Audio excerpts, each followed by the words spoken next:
At this point, I today do not know what it was in fact that we saw. But when we got back to the hotel, the motel that night, Paul said that he, about a half hour, 45 minutes, something like that, after he fell asleep, he woke up totally awake, and something picked him up, actually picked him up and set him up in bed, involuntarily. And the moment he sat up, a light came on over his head like a little dim night light. And he looked up to see an alien's face with the typical alien's face with the bubble eyes, but it was glowing, and you could see through it. You could see the ceiling through it, as if it were a hologram of some kind. And it was glowing, looking at him, and he said it slid across the ceiling, went across the ceiling, hit the wall, and came down to where it was even with him sitting in bed. It went through the wall and disappeared. But Ivy, in my room, was laying so that she could see the door, and she said she saw the glowing on the wall, but she couldn't tell what the light was because it wasn't very bright. And she said, but when she opened her eyes to see the glowing of the light in Paul's room, which was the face on the wall, a little red, tiny little red dot of light came through Paul's room and came in and hovered over her.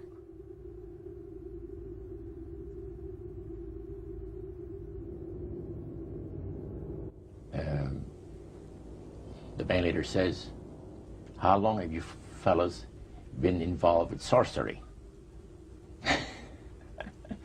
And he shocked us a little bit, and I said, exactly what do you mean? Well, he said, you know, what you people are doing, talking to the supposed spirits of the dead. He says, this is silly. And this man had been at the seance with you. Yeah, oh yeah. And he's telling you that it's silly what you've just done. Because see, my wife, he says, goes to the seances because she gets comfort and she gets something good out of it, good feeling out of it. And she lives for what the spirits, you know, are going to see that the future is going to be like. To me, he says, I can't bother with this stuff. He says, I want power. I go right to the source of power. And he says, how do you think that I became famous the way that I am? Well, I said, you must have had some good luck. Well, he says, there's no such thing as good luck. He says, there's either some power working for you somewhere, or you don't get ahead in this world. Not in my type of occupation. So it went from there. We got talking about spirit worship. Did it intrigue you? Or did it make you want to find out more about what exactly he was talking about? Yeah. So he said the supposed spirits of the dead that you're talking with are demon spirits. You're fallen angels.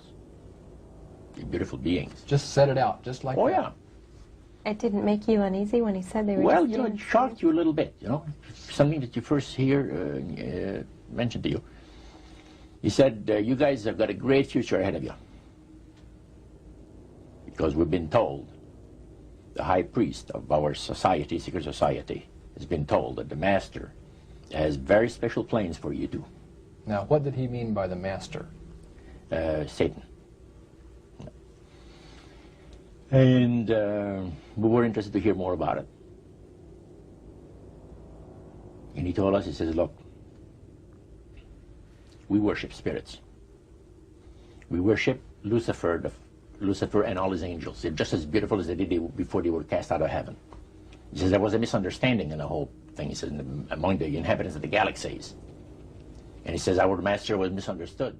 Your friend, George, took you and Roland to this mansion where people worshipped the demons. Mm-hmm. What was it like there? What kind of people were there?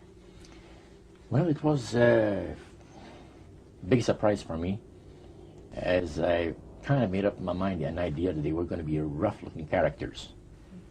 But as we entered the place, I was amazed to see that they were all very well-dressed, well-mannered, and that a lot of the people, as we were being introduced to people, were professionals, doctors, attorneys, a lot of business people.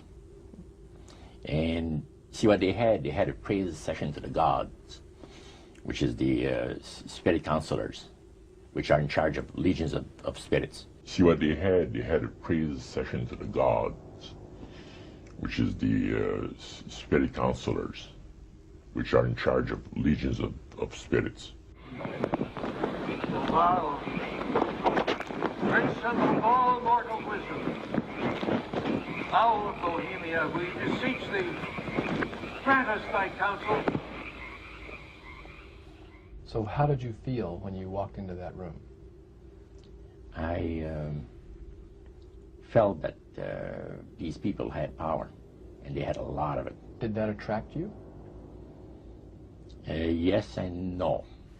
You had mixed feelings I about had it. mixed feelings about it. Yeah.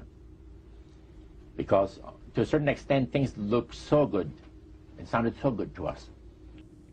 People believe that the dead have entered into a higher state of existence than they had when they were alive. Also that they are in a position and have the capacity to help the living here on Earth. See? And you take, for instance, like Loretta Lynn. She says on national television, and I have the data on it, that I heard it myself. She said that she was made successful in her singing career by a dear friend of hers that was the same age as she, and died when she was 18 years of age. And Loretta was trying to get into the singing world, you know, but she says, I had no success at all. Until one night I was sitting in bed reading a book. And she says, who walks right through the wall with my friend, the spirit of my friend?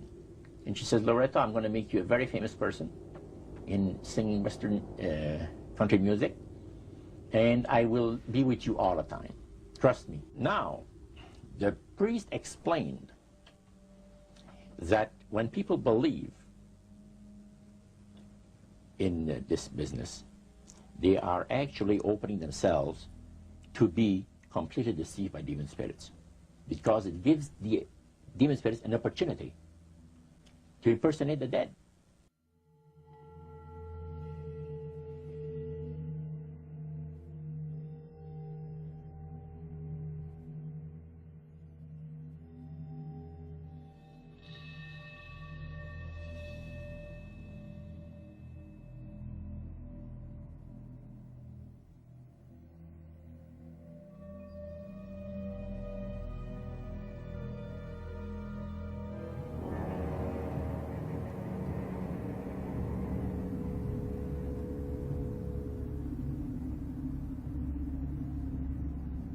So, who are they talking to?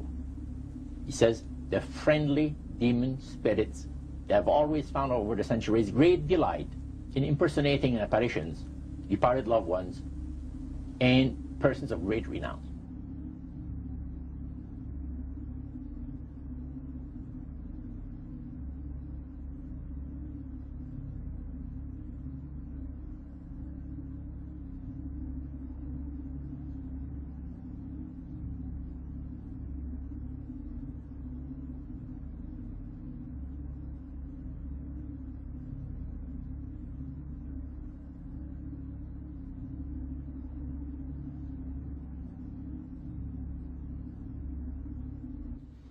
Then the medium said, we have a very special surprise tonight for you people.